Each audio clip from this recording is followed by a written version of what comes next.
Hey there, it's Mary over here in Aldney, Oklahoma. We're at our new home place and we've been working really hard clearing trees and burning brush.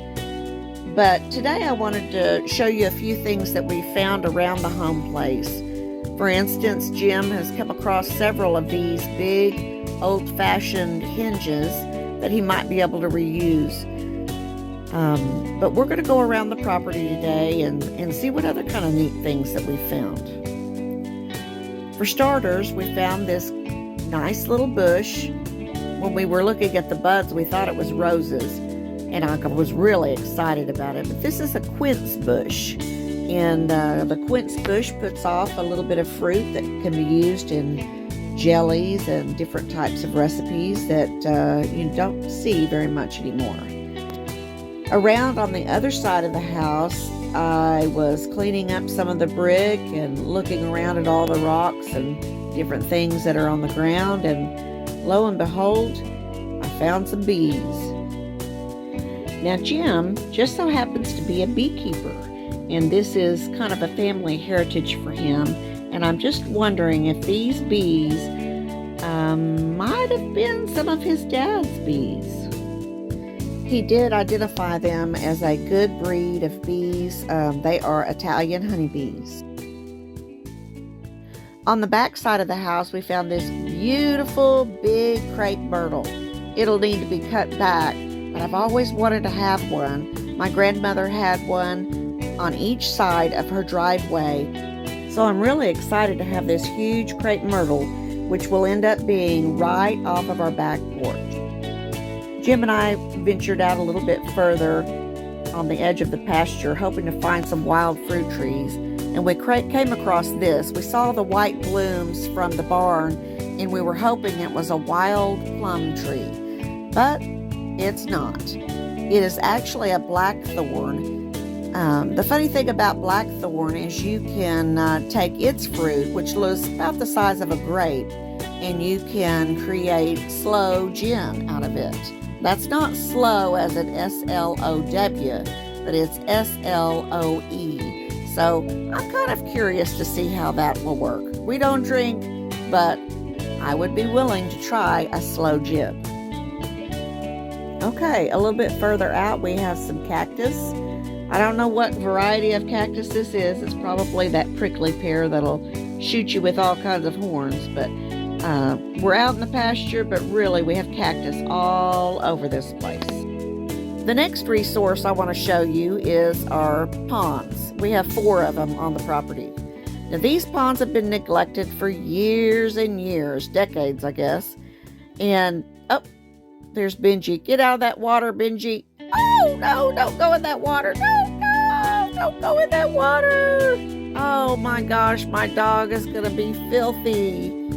Oh, and one time this pond right here, which is closest to the road, was known as the best crawdad hole in Cole County.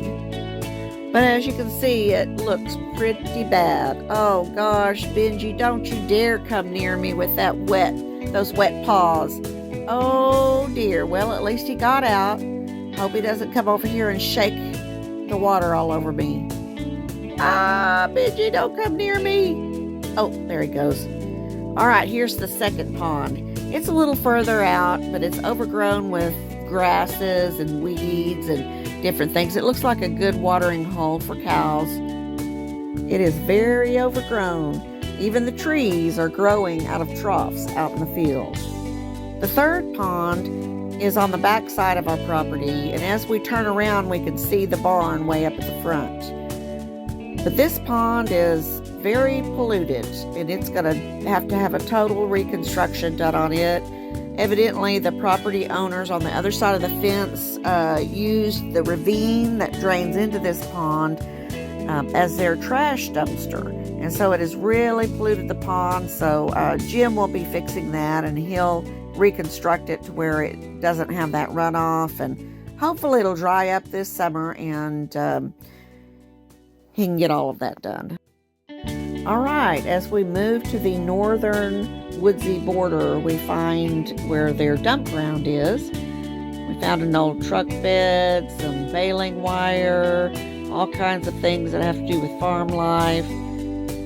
Some things they tore out of the old barn, the old house.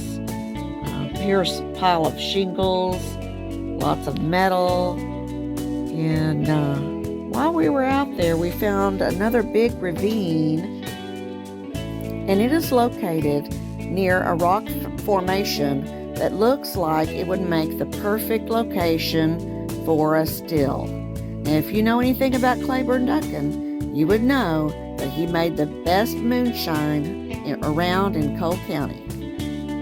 So I did a little bit of reading about having a still during Prohibition times, and it looks like the best way to reduce the amount of smoke coming out of your still is to place it on the side of the ravine. I'm pretty sure Claiborne knew all the tricks. All right, we made it back to the house, and as I was walking past the back window, I spotted something just for an instant. It looked like a chicken. I said, "Babe, the Lord has blessed us with a chicken." "A chicken? You're kidding me." He finally got a look at it, but it wasn't a chicken. It was a big black buzzard. But check out those eggs she laid. All right, it looks like it's time to wrap this show up.